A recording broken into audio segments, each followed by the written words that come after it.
नमस्कार दोस्तों, कैसे हैं आप सब। उम्मीद करते हैं अच्छे होंगे। आपका प्रदीप स्टडी 30 में स्वागत है। आइए क्वेश्चन को आगे बढ़ाते हुए इस सीरीज़ को स्टार्ट किए हैं बायो से, जो कि यूपी ट्रिपल एससी में अब तक के जितने भी क्वेश्चन बने हैं बायो के, हमने आपसे कहा था कि हम पूरा इसको कराएंगे। तो 200-250 का जितने भी क्वेश्चन का संग्रह है हम आप लोगों को करा देंगे पूरा। तो आज स्टार्ट करते हैं आगे से। चलिए पहले क्वेश्चन नंबर 42 पे चलते हैं।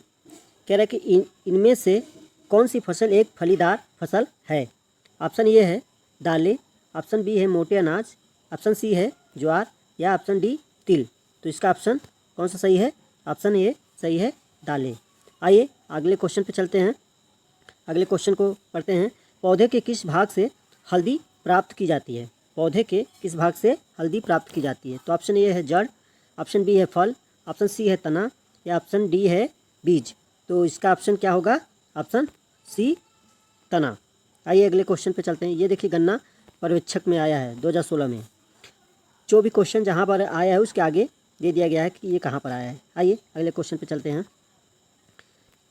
44 नंबर पे, निम्न में से कौन सा तना है? तना पूछा है।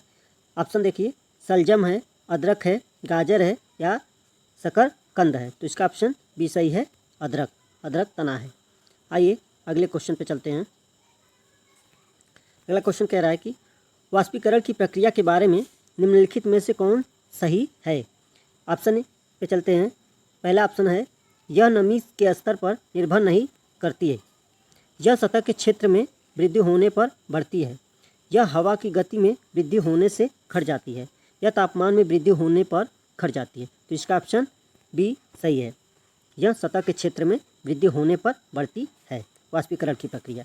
अगले क्वेश्चन पर चलते हैं। जल चक्र के दौरान वाष्पीकरण की प्रक्रिया में एक पौधे का निम्नलिखित में से कौन सा हिस्सा शामिल होता है? कह रहा है कि जल चक्र के दौरान जब वाष्पीकरण की प्रक्रिया होती है तो पौधे में कौन सा हिस्सा शामिल होता है? ऑप्शन ये है शाखाएं, पत्तियां, तना या जड़। तो इसका ऑप्शन क्या हो जाएगा? बी, पत्तियां। अगले क्वेश्चन पे चलते हैं। आइए अगले क्वेश्चन पे चलते हैं। कह पादपों में निम्नलिखित में से किस प्रक्रिया द्वारा घुले हुए खनिजों और जल को जड़ों से पत्तियों तक ऊपर की ओर गति करने में मदद मिलती है? ऑप्शन पे चलते हैं। प्रकाश संश्लेषण, वाष्पोत्सर्जन या स्थानांतरण या वाष्पीकरण। तो इसका ऑप्शन बी सही है, वाष्पोत्सर्जन। आगे चलते हैं क्वेश्चन पर। अगले क्वेश्चन पर चलते हैं। निम्नलिखित में से कौन सी प्रक्रिया जल चक्र में शामिल प्रक्रिया का एक हिस्सा है? ऑप्शन पे चलते हैं। वाष्पीकरण या ऊर्ध्वपातक या हिमीकरण या विगलन। तो ऑप्शन इसका ये सही है, वाष्पीकरण। अगले क्वेश्चन पे चलते हैं। वाष्पीकरण की प्रक्रिया के बारे में निम्नलिखित में से कौन सा कथन सही है? ऑप्शन पे चलते हैं। ऑप्शन ये कह रहा है कि द्रव अवस्था ठोस अवस्था में बदल जाती है, ऑप्शन बी गैसीय अवस्था द्रव अवस्था में बदल जाती है, ऑप्शन सी ठोस अवस्था द्रव अवस्था में बदल जाता है, या ऑप्शन डी द्रव अवस्था गैसीय अवस्था में बदल जाता है। तो इसका देखते हैं वाष्पीकरण की प्रक्रिया क्या होगा सही?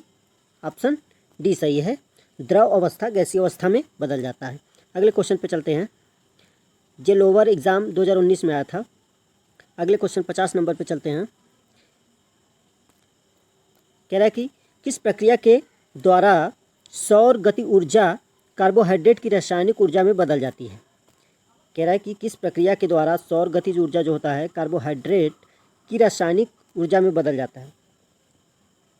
ऑप्शन पे चलते हैं। केल्विन चक्र, प्रकाश संश्लेषण, क्लोरोसिंथेसिस या डार्क रिएक्शन। तो इसका ऑप्शन बी सही है, प्रकाश संश्लेषण। अगले क्वेश्चन पे चलते हैं। प्रकाश संश्लेषण की प्रक्रिया में प्रकाश ऊर्जा बदलती है। प्रकाश संश्लेषण की प्रक्रिया में प्रकाश ऊर्जा बदलती है, ऊष्मीय ऊर्जा में, रासायनिक ऊर्जा में या विद्युत ऊर्जा में कि ध्वनि ऊर्जा में। तो इसका ऑप्शन बी सही है, रासायनिक ऊर्जा में। अगले क्वेश्चन पे चलते हैं। पौधे की पत्तियों के बहुत छोटे छिद्रों अथवा स्टोमेटा के जरिए पानी के वाष्पीकरण को क्या कहते हैं? जो पौधे में छिद्र होते हैं उनमें वाष्पीकरण की प्रक्रिया क्या कहलाता है स्टोमेटा के जरिए? तो कंडेंसेशन या सब्लिमेशन या ट्रांसपीरेशन या प्रेसिपिटेशन क्या कहलाता है? ट्रांसपीरेशन कहलाता है। अगले क्वेश्चन पे चलते हैं। कह रहा है निम्नलिखित किसके द्वारा ऊर्जा प्रकाश प्रक्रिया से अंधकार प्रक्रिया में स्थानांतरित होता है? कह रहा है कि जो प्रकाश ऊर्जा या प्रकाश जो होता है, ऊर्जा वाला प्रकाश, वो अंधकार वाली प्रक्रिया में कैसे स्थानांतरित होता है? तो ऑप्शन है एडीपी, एटीपी या आरयूडीपी, ये सभी। तो इसका ऑप्शन होगा एडिनोसिन ट्राईफॉस्फेट। आगे चलते हैं क्वेश्चन पे।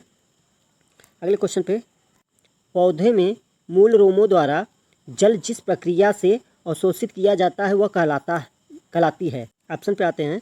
ऑप्शन कह रहा है वाष्पोत्सर्जन, श्वसन, डी सही है, परासरण।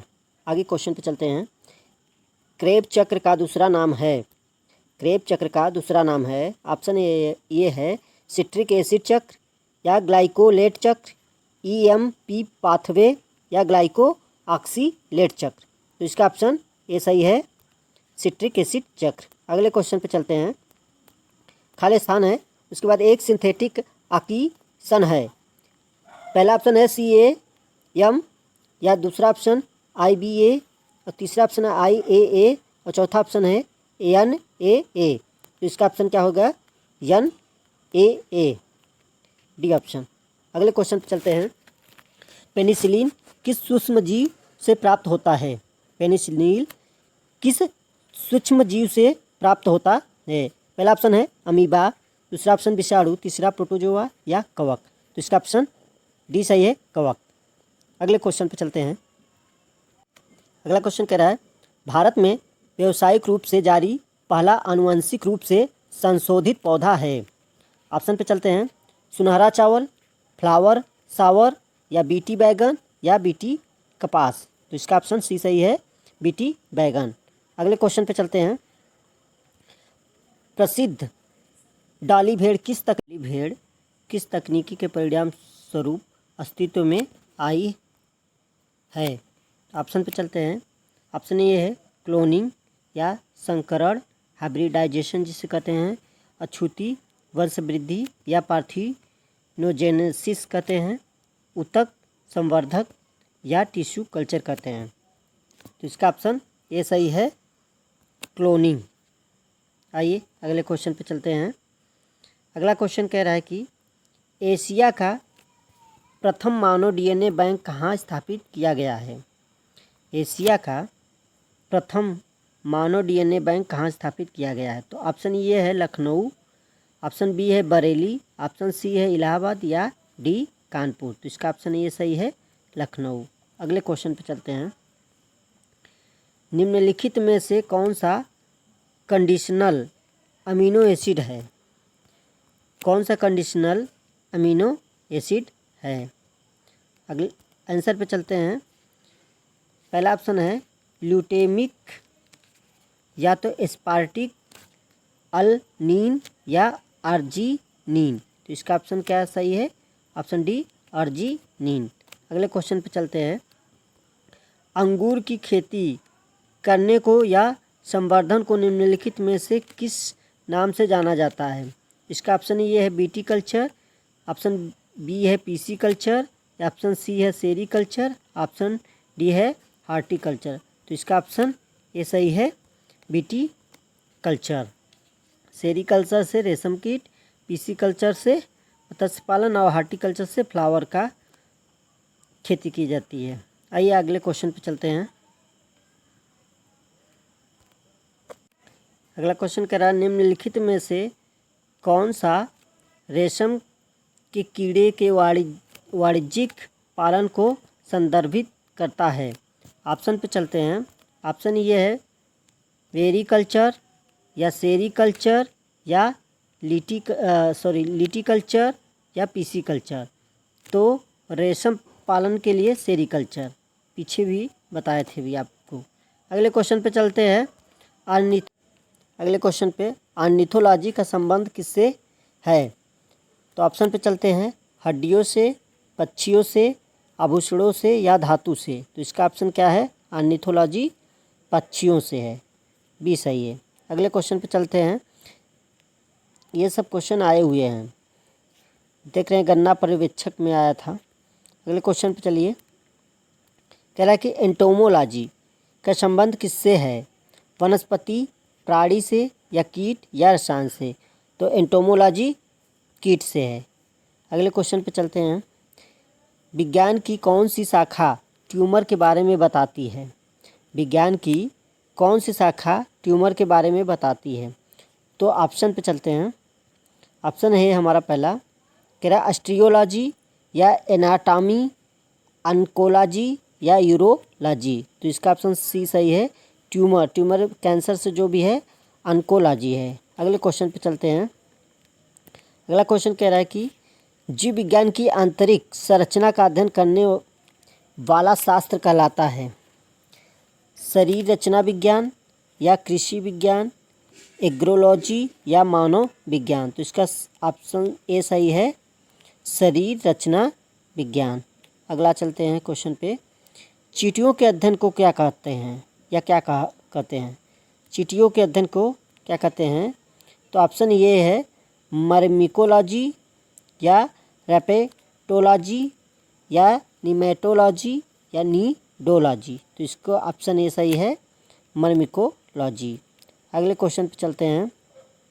घाव का अध्ययन क्या कहलाता है? घाव का अध्ययन क्या कहलाता है? कैलोलॉजी, या ओंकोलॉजी, या ट्रोमेटोलॉजी, या डर्मेटोलॉजी? तो इसको क्या कहते हैं? ट्रोमेटोलॉजी। अगले क्वेश्चन पे चलते हैं। आइए अगले क्वेश्चन पे। अगला क्वेश्चन कह रहा है, पीडियाट्रिक्स निम्नलिखित में से किस अध्ययन से संबंधित है? पीडियाट्रिक्स किससे संबंधित है? अस्थि रोग से, हृदय रोग से, कि शिशु रोग से, कि नेत्र रोग से? तो किससे संबंधित है? शिशु रोग से। अगले चलते हैं। माइटोटिक सेल डिवीजन के किस चरण में क्रोमोसोम्स एक दूसरे से पृथक हो जाते हैं? तो पहला ऑप्शन है मेटाफेज, दूसरा ऑप्शन एनाफेज, टेलोफेज, या प्रोफेज? तो इसका ऑप्शन क्या सही है? B, anaphase. अगले क्वेश्चन पे चलते हैं। कोशिका में निम्नलिखित में से कौन सी पाचन थैली कहलाती है?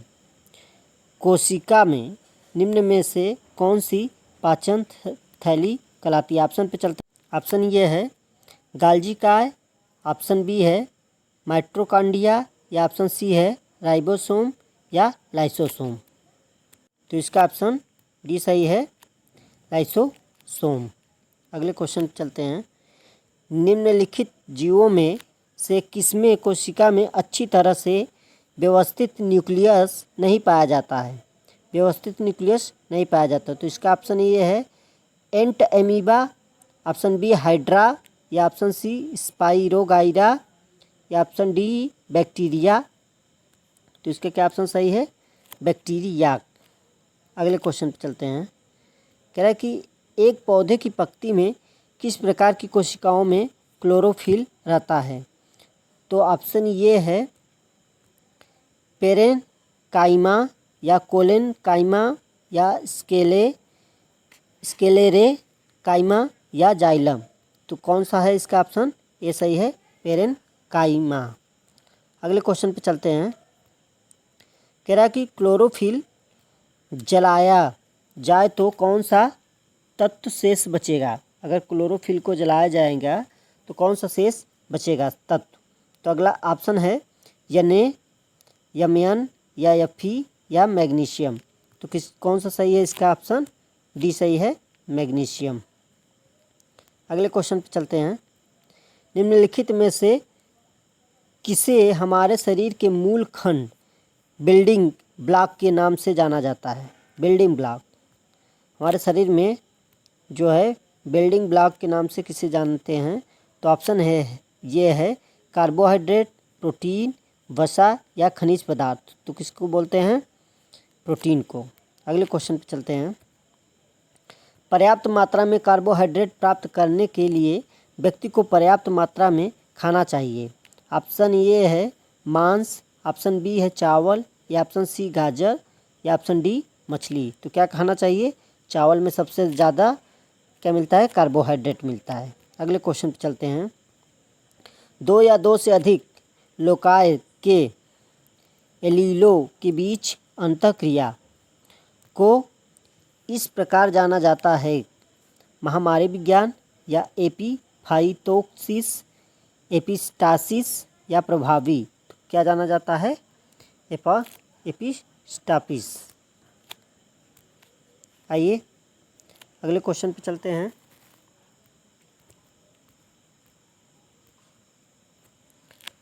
अगला क्वेश्चन है, कह रहा है कि अनुलेखन ट्रांसक्रिप्शन के दौरान डीएनए का वह स्थान जहां आरएनए पॉलीमरेज जुड़ता है कहलाता है रिसेप्टर या इन्हेसर या प्रोमोटर या रेगुलेटर। तो क्या कहलाता है?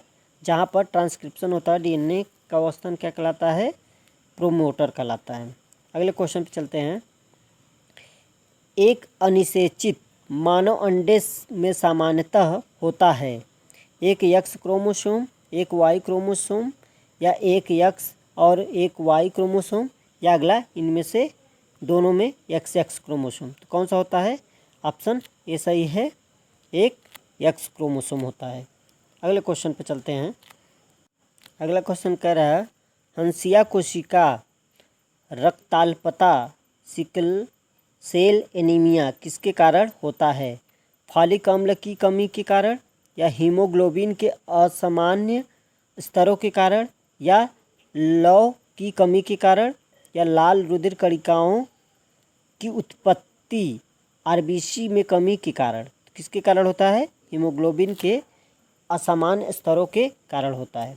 अगले क्वेश्चन पे चलते हैं। निम्नलिखित में से कौन सा रोग पुरुषों की तुलना में महिलाओं में बहुत कम होती है? ऐसा कौन सा रोग है जो कि पुरुषों की अपेक्षा महिलाओं में कम होती है?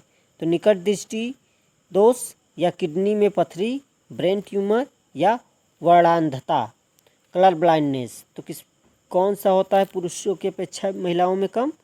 तो ये कलर ब्लाइंडनेस होता है, क्योंकि स्त्री इनकी वाहक होती हैं।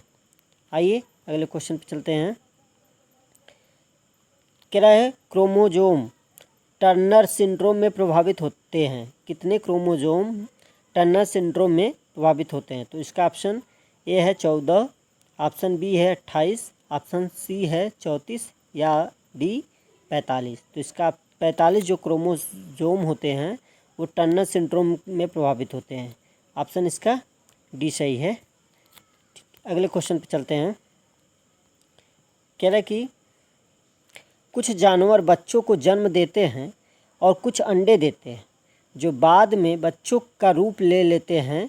बच्चे के रूप में जन्म देने वाले जानवरों को किस नाम से जाना जाता है? तो ऑप्शन पे चलते हैं। कह रहा है ऑप्शन जरायुज वाइपिपरस जानवर, या तो अंडज ओविपरस जानवर, या प्राकेंद्रक प्रोकैरियोटिक जानवर, या सुकेंद्रित यूकैरियोटिक जानवर। तो इसका ऑप्शन क्या सही है? ऑप्शन ये सही है, जरायुज। अगले क्वेश्चन पे चलते हैं। अगला क्वेश्चन कह रहा है कि निम्नलिखित में से कौन सा गुण स्तनधारियों की विशेषताएं नहीं है? स्तनधारी की विशेषता नहीं है।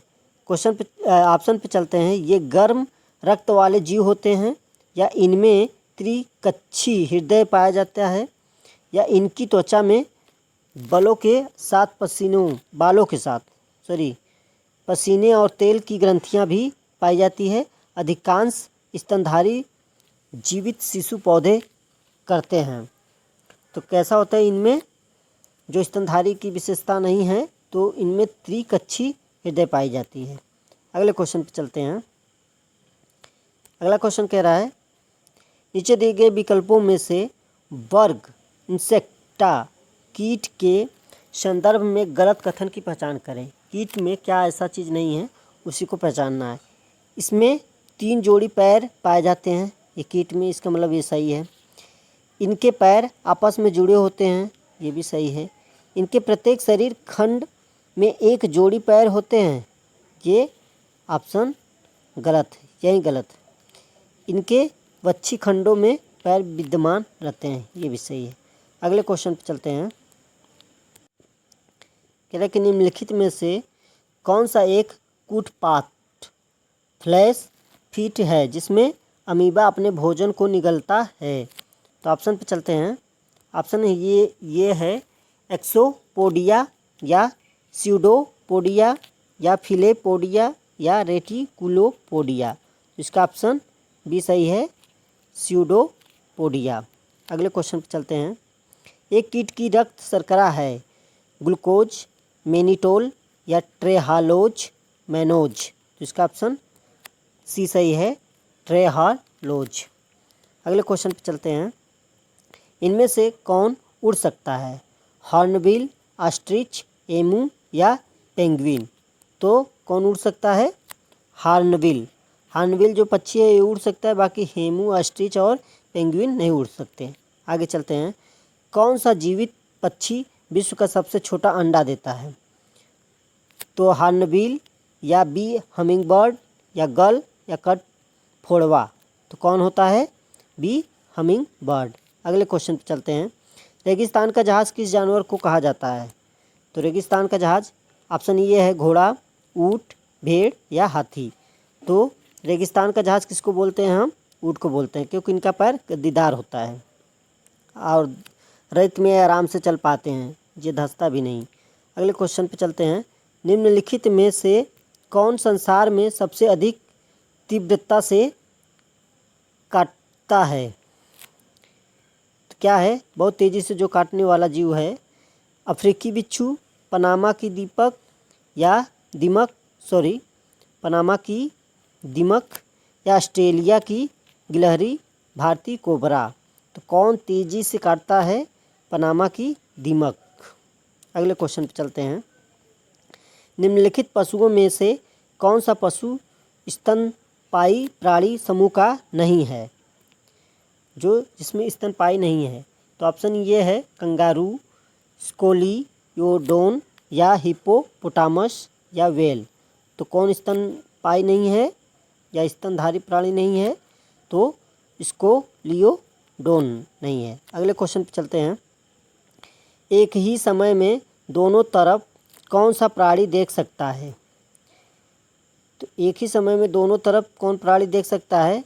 ऑप्शन ये है गिरगिट, छिपकली या सर्प या कछुआ। तो कौन दोनों तरफ देख सकता है एक ही समय में? तो गिरगिट देख सकता है।